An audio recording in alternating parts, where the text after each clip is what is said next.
देते हैं।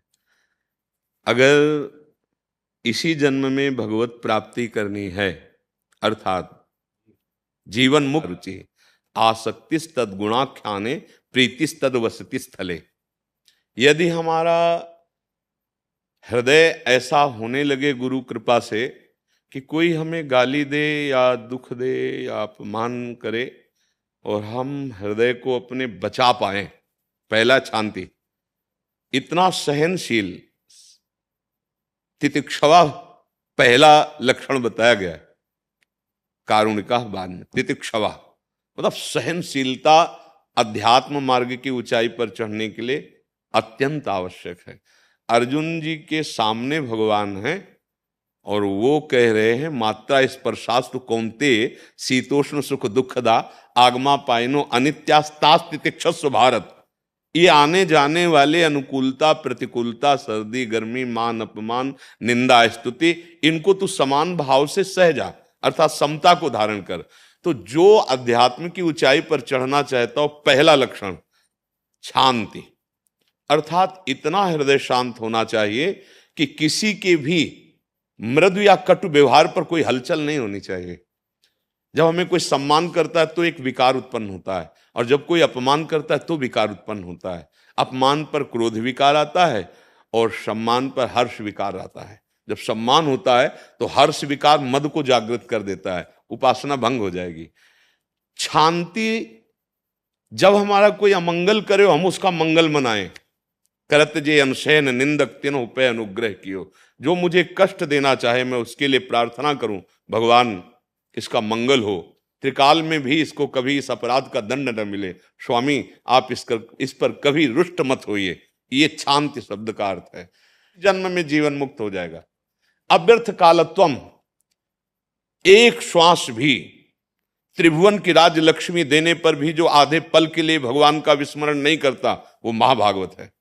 एक श्वास भी प्रभु से खाली नहीं जानी चाहिए। अव्यर्थ कालत्वम और विरक्ति, जिन विषयों को शास्त्रों ने विधि रूप में वर्णन किया है अपने अपने अधिकारानुसार, प्राण पोषण जीवन यापन धर्म की भावना को पूर्ण करने के लिए उन्हीं विषयों का सेवन करे, और जिनका निषेध किया गया है उनका त्याग कर दे, तो वो वैराग्य स्थिति को प्राप्त हो जाएगा। राग से ही अपराध बनते हैं, और राग रहित तो होकर धर्म पूर्वक विषयों का सेवन करना वो मोक्ष पदवी को प्रदान करने वाला बनता है। विरक्ति, संपूर्ण जगत के एक साथ मिलकर भोग आ जाएं और हमारे चित्त को क्षोभ न पहुंचा पावे, उसे विरक्ति कहते हैं। वैराग्यवान, पहला होता है त्याग। त्याग में होता है कि भोग का सानिध्य प्राप्त होने पर भोग की प्रबल लालसा पर मैं भोगूंगा नहीं, क्योंकि मुझे भगवत प्राप्ति करनी है। इसे त्याग कहते हैं। इसी से शांति प्रारंभ हो जाती है। त्यागा शांतिरंतरम। वैराग्य कहते हैं भोग वस्तु है ऐसा भान ही खत्म हो जाना, सर्वम खलमिदम ब्रह्म। तो वैराग्य यहां कहा है कि भोगों के सानिध्य में भी भोगने की इच्छा ना होना, विरक्ति और मान शून्यता। जब तक उपासक में मान प्राप्ति की लालसा रहती है तब तक वो निर्द्वंद नहीं हो पाता है, तब तक वो अमृत पद का अधिकारी नहीं होता। भगवत पद की प्राप्ति के लिए 15वें अध्याय में भगवान ने वर्णन किया निर्माण अमोह। सबसे पहले मान छोड़ने की बात कही, निर्माण अमोहा जित संग दोषा अध्यात्म नित्याविन। और महाप्रभु चैतन्य देव कह रहे हैं तृणादपि सुनीचेन तरोरिव सहिष्णुना अमानिना मान देन कीर्तनिया सदा हरि। स्वयं अमानी रहकर दूसरों को मान देना, मान का भोग न करना, ये भगवत प्राप्ति के लिए बहुत अनिवार्य विषय है।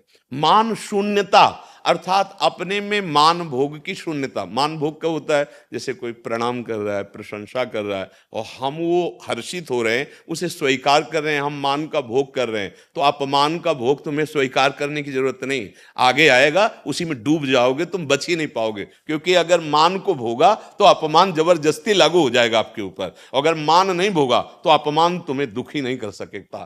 तो इसीलिए मान शून्यता, विरक्तिर मान शून्यता, आशा बंधा और समुत्कंठा, उत्साह सहित नाम गाने सदा रुचि। भगवान के जो नाम मंत्र गुरुदेव ने दिए हैं इनमें रुचि हो जाए। जैसे काम ही नार प्यारी जिम लोभी जिम प्रिय दाम तिम रघुनाथ निरंतर प्रिय लागो। गोस्वामी जी कह रहे हैं ऐसी हमारी नाम में रुचि हो जाए, समुत्कंठा, उत्साह के सहित। जैसे हम धन पर बुद्धि रख लेते हैं, महत्व बुद्धि, तो हम ओवर टाइम भी करते हैं कि 8 घंटे तो इतना मिलेगा, 2 घंटे और कर लेते हैं, इतना मिलेगा। ऐसी हमारी रुचि नाम रूपी परम धन में लग जाए। समुत्कंठा, नाम गाने सदा रुचि।